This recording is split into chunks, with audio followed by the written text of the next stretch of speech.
आटा लेकर के आना। लेकिन वो आटा लाना तो, लेकिन किसी गांव नगर में मत जाना, कहीं वो गांव नगर में मिलने वाला नहीं है, ना कहीं बाजार में वो मिलने वाला है, और ना कहीं वो उसको कूटना पीसना भी नहीं है। ऐसा ऐसे ऐसे भोजन का पहला अंश आटा मंगा रहे हैं। देखिए आदमी क्या चाहता है, आदमी क्या सोचता है, उत्तम भोजन का अर्थ समझता है कि कोई खूब काजू किशमिश बादाम हो, मिर्च मसाले वाली चीज हो, दूध दही घी वाली चीज हो, उसको उत्तम ज्यादा मानता है आदमी कि ये सबसे उत्तम है। लेकिन आदमी के लिए वो उत्तम नहीं है। उत्तम वो है जो आदमी के स्वास्थ्य के लिए लाभकारी हो, सुपाच्य हो, जिसको खाने के बाद उसका तन और मन दोनों स्वस्थ रहे। अब ऐसा भोजन कर लिए, लोग क्या सोचते हैं, जो मांस मछली खाने वाले हैं वो क्या सोचते हैं, मांस मछली उत्तम भोजन है, उसको कोई उनके घर मेहमान आ गया तो उसको मंगाएंगे खाने के लिए। और जो नहीं खाते हैं वो लोग क्या करते हैं, तली भुनी चीज़ें कस के बनाएंगे, उसको खाएंगे और खिलाएंगे। ठीक है, खाना चाहिए, सेवा करनी चाहिए, ऐसी बात नहीं है, लेकिन वही भोजन उत्तम माना जाता है जो हमारे स्वास्थ्य और शरीर के लिए लाभकारी हो, जिसको खाने के बाद हमारा तन भी स्वस्थ रहे और मन भी। जब हमारा शरीर अस्वस्थ होता है तो हमारा मन भी अस्वस्थ हो जाता है। हम कर सकते हैं जिस ढंग से हम स्वस्थ रहते हैं तो अपने जीवन का व्यवहार कर लेते हैं, उससे अगर शरीर खराब हो जाता है तो हम नहीं कर पाते हैं। साहब कह रहे उत्तम भोजन लाना, और वो उत्तम भोजन कहीं न गांव नगर में मिलेगा, ना उसको कूटना पीसना है। वो आटा, पहला अंश क्या बता रहे हैं, आटा लाना। वो आटा और कहीं मिलने वाला नहीं, वो आटा क्या है, अटल आत्मज्ञान है। ये आत्मज्ञान का सौदा लेकर के आना, ये पहला अंश है उत्तम भोजन का। पहला उपदेश सदगुरु कह रहे हैं, पहला अंश बता रहे हैं भोजन का कि अटल आत्मज्ञान है। ये आत्मज्ञान का खजाना कहाँ मिलेगा, संत गुरु के सत्संग में मिलेगा, और ये कहीं मिलने वाला नहीं है। इसके लिए तुम्हें गांव नगर में नहीं जाना है, इसके लिए तुम्हें कूटना पीसना नहीं है और झोरी भर के लाना है। यानी पूर्ण रूप से तुम्हें आत्मज्ञान हो जाना चाहिए, तुम्हारे मन में फिर भटकाव नहीं रह जाना चाहिए। आज आत्मज्ञान न होने के कारण लोग कितना भटक रहे हैं। आत्मज्ञान बिना नर भटके, कोई मथुरा कोई काशी, पानी में मीन पियासी मुझ सुन सुनी आवत हंसी। सदगुरु कहते हैं कि पानी में मछली है लेकिन फिर भी वो प्यासी है। ऐसे सुख शांति का खजाना, वो आत्म तत्व का खजाना हमारे भीतर भरा हुआ है, लेकिन हमें उसका पता नहीं है और हम उसको बाहर खोज रहे हैं। कहाँ खोज रहे हैं, कोई खोजे पूरब, कोई खोजे पश्चिम, कोई खोजे पानी पत्थरे माँ, मोर हीरा हेराय गयो कचरे माँ। साहब कहते हैं मेरा जो हीरा है, आत्मज्ञान रूपी हीरा है, सुख शांति का हीरा है, वो कहाँ खजाना हमारा खोया है। यही कोई पानी में उसको खोज रहा है, यानी तीर्थों में जाते हैं, नदियों में जाते हैं, कोई मंदिरों में जाते हैं, ना जाने कहाँ कहाँ लोग जा रहे हैं उस परमात्मा को, परम तत्व को खोज रहे हैं। कोई खड़ेश्वरी बने हैं। अभी ठंडी के दिन में जाओ, जब कुंभ मेला के समय इतनी ठंडी, जनवरी की ठंडी में कमर भर पानी में खड़े रहते हैं, तपस्या करते हैं, जल शयन करते हैं। किस लिए, परमात्मा मिल जाएगा हमें, वो परम तत्व मिल जाएगा। कोई देखो गर्मी के दिनों में पंचाग्नि तापते हैं, चारों ओर से आग जला लेते हैं और उसके बीच में बैठ कर जब 12 बजते हैं, सूर्य भी उगता है, ऊपर की गर्मी और चारों ओर से आग जला करके उसके बीच में बैठ के पंचाग्नि तापते हैं, तपस्या करते हैं। किस लिए, उसी सुख शांति को पाने के लिए, उसी परमात्मा को पाने के लिए। लोग अनेक प्रकार के, कोई 12-12 वर्ष बीत गए हैं, खड़े ही हैं, बैठते नहीं हैं, तपस्या, पैर देखो सूज गया है, मवाद बह रही है उसमें से, लेकिन सोते नहीं हो। गुरुदेव जी एक बार एक किसी संत को मिले, कहे कितने दिन हो गए, कहे 9 साल हो गए खड़े खड़े। तो गुरुदेव जी कहे मिला परमात्मा, कहे अभी तक तो नहीं मिला। गुरुदेव जी कहे जीवन बीत जाएगा तुम्हें, लेकिन वो मिलने वाला नहीं है। तो लोग कहाँ कहाँ इस परम तत्व को खोज रहे हैं, परमात्मा को खोज रहे हैं। क्यों, आत्मज्ञान न होने के कारण। अनेक प्रकार के ऐसे हम सब जानते ही हैं, ज़्यादा बताने की जरूरत नहीं है, यहाँ पर सब लोग जानते हैं कि कैसे कैसे आज अंधविश्वास और चमत्कार पाखंड के चक्कर में पड़ करके लोग पता नहीं कितना न्याय अन्याय लोग कर डालते हैं। अपने ही परिवार वालों के साथ कितने लोग झगड़ा लड़ाई कर लेते हैं कि ये भूतनी है तो ये हमारे घर में टोना टोटका कर दी है, तो क्या क्या अपने ही परिवार में इतना बैर वैमनस्य बढ़ जाता है कि इतना लड़ाई रहती है कि उनके घर वो जाएंगे नहीं, भोजन नहीं करेंगे, उनके घर पानी नहीं पिएंगे। ऐसी ऐसी लड़ाइयाँ कि बिना मतलब के झूठी बातों को लेकर के कुछ नहीं है ही नहीं, देवी देवता कहीं है ही नहीं, वो भूत प्रेत कहीं है ही नहीं, जो चीज दुनिया में है ही नहीं, उस झूठी चीजों के लिए कैसे लोग अपने जीवन को बर्बाद करते, अपने घर की अपने परिवार की सुख शांति को गायब कर देते हैं। क्यों? आत्मा का बोध न होने के कारण, आत्मा का ज्ञान न होने के कारण।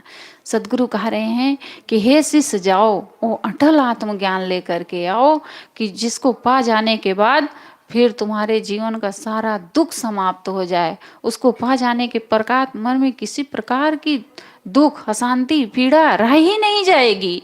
जब आत्मज्ञान हो गया, आत्मा का अपने बोध हो गया, तो जब स्वयं तृप्त हो गया, जो स्वयं जिसके भीतर की सारी कामनाएं चाहनाएं, जो बाहर से परमात्मा पाने की चाहना है, बाहर से सुख शांति पाने की चाहना है, जब वो कामनाएं चाहनाएं मिट गई तो फिर उसको और क्या चाहिए? सदगुरु कबीर साहब ने क्या कहा?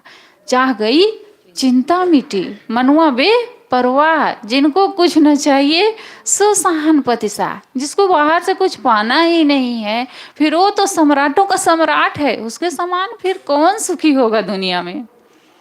जब तक हमारे भीतर कामनाएं हैं, चाहनाएं हैं, तभी तक हमारा मन भटक रहा है और हम दुखी हैं, पीड़ित हैं। दुनिया में बहुत लोग इस अंधविश्वास के चक्कर में पड़ करके अपनी आत्मा का बोध न हो पाने के कारण भटक रहे हैं और दुखी हैं। साहब कहते हैं वो अटल आत्मज्ञान लेकर के आना। शिष्य दूसरा अंश क्या बता रहे हैं? पानी लाना, और कहीं नदी नाला के पास मत जाना, कुआं बावली के पास न जाना, और नदी नाला भी छोड़ देना, लेकिन गगरी भर के लाना। अब वो पानी क्या है? सदगुरु कहते हैं अब भोजन पकाने के लिए पानी की जरूरत होगी ना, आटा ले आए तो आटा तो भिगाना है, तो उसके लिए पानी की जरूरत हमें है। तो साहब कह रहे हैं कि पानी लाओ, लेकिन कहीं जाना मत। वो पानी क्या है? निर्णय बाणी। वो कहाँ मिलेगी? संत गुरुजनों के पास मिलेगी, और वो निर्णय वचन कहीं मिलने वाला नहीं है। संसार में जितनी जगह जाओगे, जितने भी मत पंथ हैं, कोई न कोई एक शक्ति ऊपर बता देते हैं कि कहीं ऐसी कोई परम शक्ति है जो दुनिया को चला रही है। यानी हमें कहीं न कहीं भ्रम में डाल ही देते हैं, हम उसमें पढ़ ही जाते हैं, लोग भटक जाते हैं। अच्छे अच्छे पढ़े लिखे लोग भटक रहे हैं कि कहीं कोई परमात्मा है, कोई ईश्वर है। जो ऐसी वाणियां हैं कि जो हमारे प्रकृति के, विश्व के शाश्वत नियमों के अनुकूल नहीं है। क्या कह दिए? राजा सगर की पत्नी के एक साथ 60,000 बच्चे पैदा हो गए। अब कहीं एक साथ 60,000 बच्चे पैदा हो सकते हैं? वो कीड़े मकोड़े जैसे थे, उनको गगरी में भर दिया गया, घी डाल दिया गया, और उस घी के घड़े में वो खा पी करके मोटे होकर के तब पैदा हुए बाहर निकले। ये क्या है? ये कपोल कल्पना तो है, लेकिन ये लिखी गई है शास्त्रों में वाणियां, इसलिए लोग इसको मान रहे हैं सत्य वचन महाराज। क्यों? क्योंकि ये कोई बड़े पुरुष के द्वारा लिखी गई है, इसको किसी ने लिखा है। मंदोदरी कहाँ से पैदा हो गई? मेढकी से पैदा हुई है ना भैया। मंदोदरी को बताया गया मेढकी से पैदा हो गई। अब बताओ, कहीं मेढकी से आदमी पैदा हो जाएगा? लेकिन ये लिखा गया है, इसलिए लोग इसको मान रहे हैं। और सत्य है, उसको काट नहीं सकते, उस पर विचार नहीं कर सकते। अगर विचार कर देंगे तो नास्तिक हो जाएंगे, काफिर हो जाएंगे। उसको मानना ही है तुम्हें। जो कह दिए राजा गोकर्ण गाय के कान से पैदा हो गए। अब कहीं गाय के कान में बच्चेदानी होती है कि मनुष्य वहां से पैदा हो जाएगा? अरे गाय से गाय का ही बच्चा पैदा होगा, उससे मनुष्य का बच्चा नहीं पैदा हो जाएगा। लेकिन ये कपोल कल्पित बातें शास्त्रों में लिख दी गई। गणेश भगवान की पैदाइश जानते हैं कैसे हुई है? उनको पार्वती जी मैल से पार्वती के मैल से पैदा हुए, अब कितनी मैल उनके रही होगी कि उससे बच्चा पैदा बन गया, लेकिन इसको लोग मान रहे हैं। क्यों? क्योंकि ये लिखा गया है, ये बड़े पुरुष की कही हुई बातें हैं, इसलिए लोग उसको मानते हैं। राजा सगर के पहिए के लीक से 7 समुद्र बन गए। अब कहीं नाला वाला बन गया होगा, चलो भाई धीरे धीरे कोई बड़ा हो गया होगा चलते आते जाते व्यवहार से, लेकिन 7 समुद्र थोड़े बन जाएंगे कहाँ कहाँ जा करके, लेकिन लोग उसको मानते हैं। सदगुरु कहते हैं शास्त्रों में ऐसी ऐसी बातें लिखी गई हैं कि जो हमारे विश्व के शाश्वत नियमों से बिल्कुल विपरीत हैं, उन पर विचार करो। अगर विचार नहीं करोगे तो बिना विवेक किए भटकत फिरे पकड़ शब्द की छाएं। अगर तुम विवेक नहीं करोगे, विचार नहीं करोगे, बस आंख मूंद करके मानते ही जाओगे, जो कोई कह रहा है वो सब सत्य है उसको मानते जाओगे, स्वयं का विवेक नहीं लगाओगे, उस पर विचार नहीं करोगे, तो फिर भटकते रहोगे दुनिया में। ये शब्दों की छाया, ये शब्दों की छाया ही दो है, उसको पकड़ करके तुम बिना विवेक किए भटकते रहोगे संसार में। तुम्हारे जीवन में सुख और शांति नहीं आ सकती है। ऐसी ऐसी बातें लिख दी गई हैं। एक कथा है गुरुदेव जी से मैं एक बार सुनी थी कि एक जरातकार नाम का ब्राह्मण था, वो सन्यासी हो गया, साधु हो गया, तो चला गया अपना सन्यास धारण कर लिया। तो एक दिन वो जंगल जंगल जा रहा था, रास्ते रास्ते जा रहा था, तो उसको थक गया तो बैठ गया एक पेड़ के नीचे, छाया में बैठा था। तो उसको रोने की आवाज़ सुनाई पड़ी, तो सोचने लगा कि कहाँ से रोने की आवाज़ आ रही है, मुझे बचाओ, मुझे निकालो। तो वो जिधर से रोने की आवाज़ आ रही थी उधर धीरे धीरे वो चला गया। गया जब जाके देखता है तो वहाँ एक कुआं है, उसी कुआं से रोने की आवाज़ आ रही है। तो उस कुएं के पास हो गया, तो जाके देखा तो उसमें आदमी है, तो जोर जोर चिल्ला रहे हैं, मुझे निकाल लो, मुझे बचा लो। तो उसने कहा तुम लोग कौन हो, क्यों रो रहे हो? तो उस वहाँ से आवाज़ आई, हम एक जरातकार नाम का एक ब्राह्मण है, मैं उसके पुरखे हूँ, उसका पुरखा हूँ, और इस कुएं में मैं बहुत दिनों से पड़ा हूँ, क्योंकि वो जरातकार जो था वो सन्यासी हो गया, उसने पिंडों तक क्रिया नहीं किया, इसलिए मैं अभी नरक में पड़ा हूँ। अब ऐसी बातें सुन करके उसने सोचा कि मेरा ही नाम तो जरातकार है, मैं ही ब्राह्मण हूँ, मैं ही सन्यासी हो गया हूँ, और मेरे पुरखों की ये दशा कि हाँ भी नरक में पड़े हैं मेरे सन्यास लेने के कारण। तो अब बेचारा वो सोचने लगा मन ही मन, तो फिर सोचता है अरे ये सब झूठा है, फिर सोचता है नहीं, मेरे कारण मेरे पुरखे नरक में पड़े हैं, हमारा ये सन्यास धारण करना सफल नहीं है। कई लोग ऐसे, मैं जब साधना में लगी मुझे कहते थे कि अरे ये क्या है, माँ बाप को छोड़ करके कहीं चले जाओ और वहाँ रहो, दूसरी जगह रहो, माँ बाप की सेवा ही उत्तम सेवा है। हाँ, माँ बाप की सेवा उत्तम सेवा है, मानते हैं, लेकिन अपना भी तो कल्याण करना है। मैं एक जगह बैंक में गई थी, साधना में लगने के बाद बैंक में गई थी, तो बैंक मैनेजर जो था वो कहा कि आप भी साधना में लग गई हैं और करमचंद साहब भी साधना में लग गए हैं, दोनों जन को जानते थे। तो कहे दोनों जन लग गए, ये कहाँ का न्याय है कि अपने माँ बाप की सेवा छोड़ करके और तुम लोग कहाँ कहाँ जा करके रहते हो, अपने घर में रहते माँ बाप की सेवा करते। मैं कि यहाँ एक माँ बाप छूटे हैं, लेकिन पता नहीं कितने माँ बाप को हम लोग सुख शांति देते हैं। कम से कम जिसके पास जाते हैं बैठते हैं, कितने लोग संसार में दुखी हैं, उनके पास 2 शब्द अच्छे बोल देते हैं, कुछ समझा देते हैं, कितनों को सुख शांति मिलता है। और अपने माँ बाप को कमी क्या है, आखिर उनकी भी सेवा हो रही है, उनको भी करने वाले हैं, नहीं रहेंगे तो उनको भी आकर के हम लोग कर देंगे। आखिर सेवा करने में क्या है, केवल मोह नहीं होना चाहिए ना, बाकी सेवा करने में क्या जाएगा। हमारा कोई साधु वेश में हमारे या साधना में कोई बाधा थोड़े पड़ जाएगा। जिस दिन आवश्यकता होगी माँ बाप को उस दिन आकर के उनकी भी सेवा कर देंगे, कोई पाप थोड़े लग जाएगा। लेकिन अभी करने वाले हैं, आखिर अभी बच्चे छोड़ करके माँ बाप को कहाँ कहाँ चले जाते हैं, कहाँ विदेश चले गए, कहाँ चले गए, तो वहाँ नहीं रहते हैं, तो कहाँ माँ बाप की सेवा कर रहे हैं। यहाँ कितने माँ बाप मर जाते हैं, बच्चों को बुलाते रह जाते हैं, आते ही नहीं है बच्चे। लड़कियां हैं ससुराल भेज दिए तो कहाँ वो आ पाती हैं माँ बाप को संभाल सकें, सब कहाँ कर पाते हैं, कोई होंगे कहीं कि जो संभाल लेते हैं। तो मैं इसे कही तो कहे ये तो कोई न्याय नहीं है, एक को दुखी करके हजारों को तुम लोग सुख शांति दो। तो मैं कही अब इनसे ज्यादा बोलना ठीक नहीं है, क्या समझेंगे वैराग्य को, ये क्या समझेंगे साधना भक्ति को, क्योंकि जो जिस माहौल में नहीं है उसको नहीं समझ पाता है। तो फिर मैं उनसे चुप हो गई, कुछ नहीं कही। तो अब वो ऐसी ऐसी बातें सुन करके देखो लोग भटक जाते हैं, कैसे भटक जाते हैं, ऐसे जिसके पास कमजोर बुद्धि होगी, जिसकी कमजोर साधना होगी, वो स्वाभाविक है भटक जाएगा इसी बातों को सुन करके। तो अब वो सोचने लगा कि मेरे ही पुरखे हैं, मेरे कारण ये नरक में अभी पड़े हैं। तो फिर छोड़ता है सन्यास और जा करके घर में फिर से वो गृहस्थी बसाता है। उसके पुरखे कहते हैं उसने सन्यास ले लिया, गृहस्थी नहीं बसाया और पिंडोदक क्रिया नहीं किया।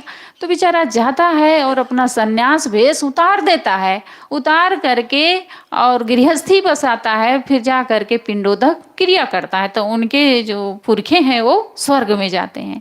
ये लिखी गई है, एक कहानी है, ये लिखी गई है ब्राह्मणों द्वारा। अब ये ऐसी बातों को सुन लेते हैं तो लोग भटक जाते हैं, जो कमजोर लोग होते हैं वो स्वाभाविक है भटक जाते हैं, उनको भटकाने वाले लोग मिल भी जाते हैं। तो मैं कह रही थी कि ऐसी ऐसी बातें हैं कि जिनको सुन करके लोग भटक जाते हैं, अपने धर्म से अपने कर्तव्य से भटक जाते हैं। साहब कहते हैं को निर्णय बाड़ी लेकर के आना, जो जिसमें किसी प्रकार का अंधविश्वास ना हो, चमत्कार ना हो, जो तुम्हारे विश्व प्रकृति के नियमों के अनुकूल हो, उन वाणी को लेकर के आना जिससे तुम्हें शांति मिले और सुख मिले, जिससे तुम्हारा जीवन अच्छे मार्ग पर चले। साहब कहते हैं कि दूसरी नियामत पानी ले आना, और तीसरी नियामत क्या कह रहे हैं, कलिया लाना।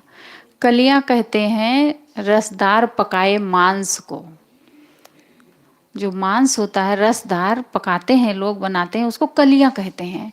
कलियां का अर्थ यहाँ सदगुरु बता रहे हैं कल्याण पद, यानी आत्मबोध, आत्म शांति।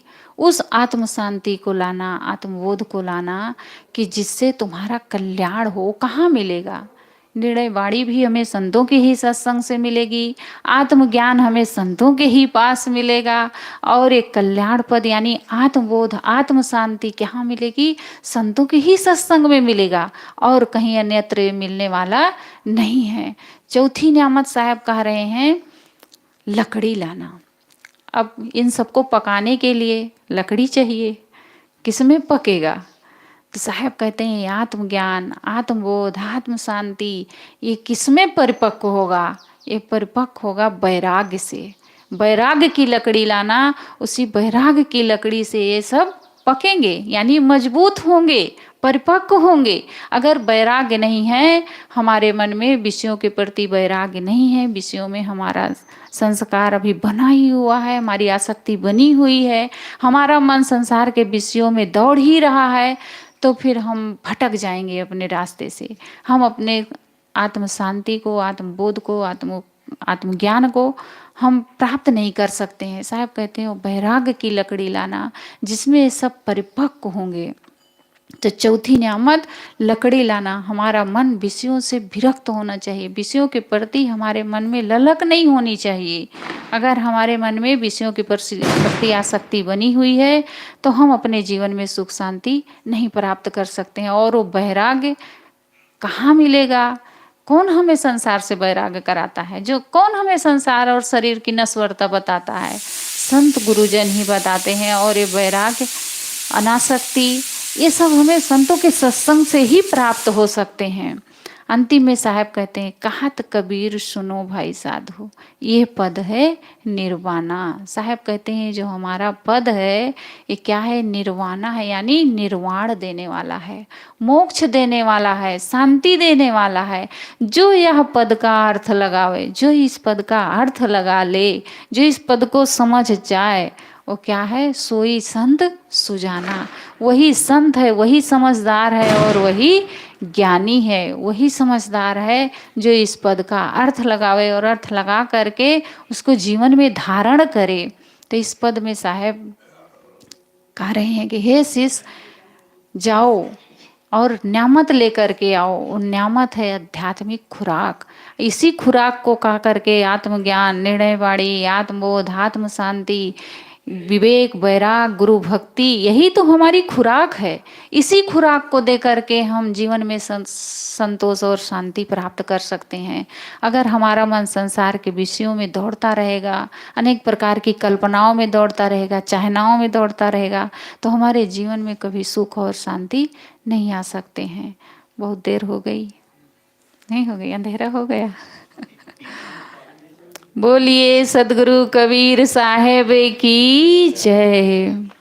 बंदन है गुरुदेव तुमको, वंदन है गुरुदेव। काल जाल के फंदा भारी, काल जाल के फंदा भारी। परख लखाय वेव तुमको, परख लखाय वेव तुमको। वंदन है गुरुदेव, वंदन है गुरुदेव तुमको, वंदन है गुरुदेव। वेद शास्त्र सब खोजत हारे, वेद शास्त्र सब खोजत हारे। मर्म न जानत केव तुमको, मर्म न जानत केव तुमको।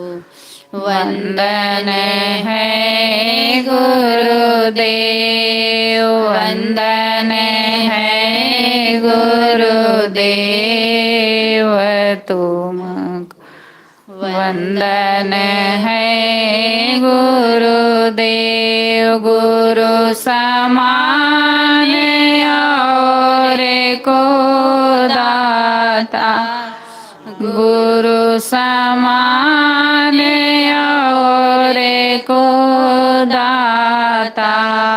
ताकि करिए सेव तुमको, ताकि करिए सेव तुमको। वंदन है गुरुदेव, वंदन है गुरुदेव तुमको, वंदन है गुरुदेव। साहिब कबीर अभय पद दाता, साहिब कबीर अभय पद दाता।